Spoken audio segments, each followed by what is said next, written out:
Dewan Pembina Perludem, Mbak Titi. Mbak Titi, tadi ahli terakhir yang memaparkan kesaksiannya, Hamdi Muluk, mengatakan ada sebutan ini tadi yang cukup unik adalah petahana, setengah petahana. Ini sebenarnya bisa jadi pertimbangan hakim nggak sih keterangan seperti ini? Iya, tentu saja bisa ya, karena kan dia mengaitkan antara bantuan sosial atau social assistance program terhadap insentif yang didapat. Kebanyakan lagi-lagi bansos itu memberikan insentif pada petahana atau calon yang didukung oleh petahana. Nah, calon yang didukung oleh petahana ya setengah petahana, karena kemudian dia bisa mengakses otoritas yang ada pada petahana. Tentu ketika petahana memberikan dukungan pada seseorang yang menjadi calon yang petahana itu memberikan punya preferensi politik, akan ada kecenderungan untuk menggunakan otoritas yang ada pada petahana untuk mendukung pemenangan dari si calon yang dia dukung. Nah, dalam hal ini kan Gibran adalah anak dari Presiden Joko Widodo yang akan mengakhiri 2 periode masa jabatannya. Selain itu juga Prabowo Subianto adalah menteri di kabinet Presiden Joko Widodo. Jadi ini yang disebut dengan setengah petahana.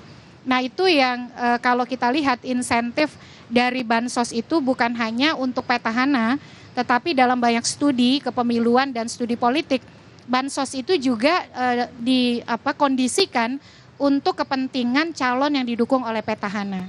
Dan jadi sehingga menjadi relevan ketika ada seseorang yang didukung oleh petahana, dia menjadi setengah petahana. Yang membedakan adalah status formalnya saja, tetapi kemudian akses dia kepada kewenangan atau otoritas yang dimiliki petahana ya sebenarnya hampir sama begitu. Walaupun bantahan terkait dengan itu selalu muncul saat sebelum pemungutan suara lalu, Mbak Titi. Ya, ya itu kan memang kecenderungannya adalah pasti semua akan mengartikulasikan sesuatu yang jadi kepentingannya ya, atau yang bisa membuat dirinya lebih aman begitu ya. Dan tidak mungkin ada yang menyatakan bahwa Pak Jokowi ini setengah petahana dari partai-partai nomor 2 gitu atau paslon nomor 2. Pasti akan membantah itu. Nah, pentingnya persidangan di Mahkamah Konstitusi ini kan untuk kemudian melakukan pembuktian. Pihak pemohon dari paslon nomor 1 dan nomor 3 itu punya dalilnya soal bantuan sosial dan dampaknya pada insentif atau manfaat elektoral yang didapat oleh nomor 2 Prabowo Gibran. Tetapi kita juga akan mendengar nanti dari pasangan calon Prabowo Gibran bagaimana kemudian dalil-dalil yang sudah disampaikan pemohon paslon 1 dan 3 ini akan mereka bantah. Dan termasuk juga kita akan mengkonfirmasi dengan 4 menteri yang dihadirkan di hari Jumat terkait dengan keberadaan program bansos ini. Nah, pasti yang akan dipetakan di hari Jumat itu bansos itu direncanakannya seperti apa. Sekali lagi kan karena disebut bansos itu bukan hanya program sepihak dari pemerintah, tapi direncanakan bersama dengan DPR. Nah, yang kedua, bagaimana kemudian implementasinya, eksekusinya seperti apa. Lalu yang ketiga, akuntabilitasnya.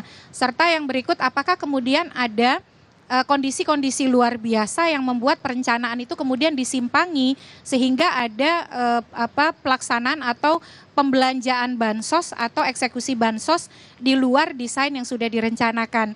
Nah, kalau ada itu apa saja, disebabkan oleh apa, dan bagaimana mekanisme akuntabilitasnya di dalam mengeksekusi tindakan-tindakan yang sifatnya di luar perencanaan tersebut atau yang bersifat luar biasa tersebut. Secara formilnya di persidangan itu bagaimana hakim menentukan paslon tertentu ini mendapatkan insentif dari kebijakan bansos tertentu? Ya.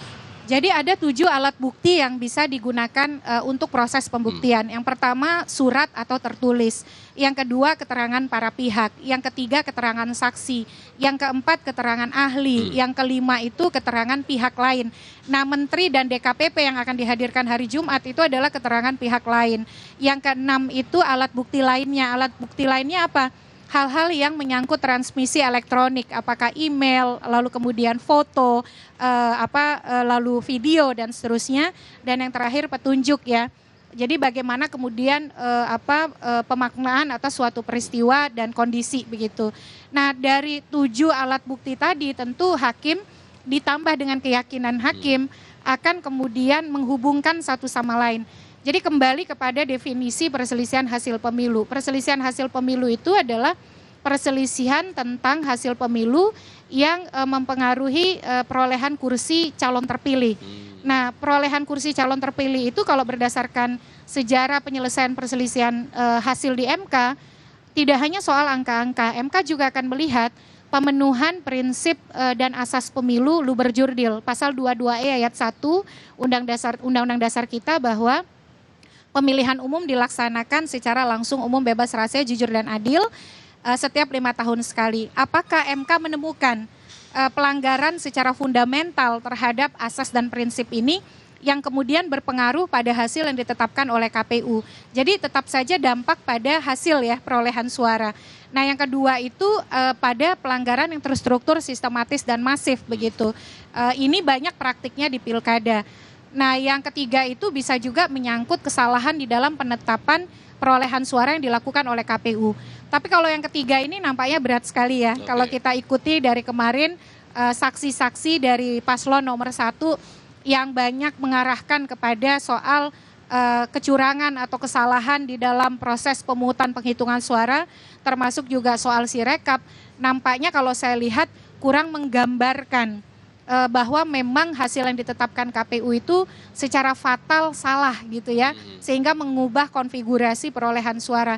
Jadi nampaknya persidangan ke depan termasuk juga ahli yang masih berlangsung sekarang akan lebih banyak fokus kepada soal pemenuhan asas prinsip pemilu yang luber dan jurdil serta terjadinya pelanggaran pemilu yang terstruktur, sistematis, dan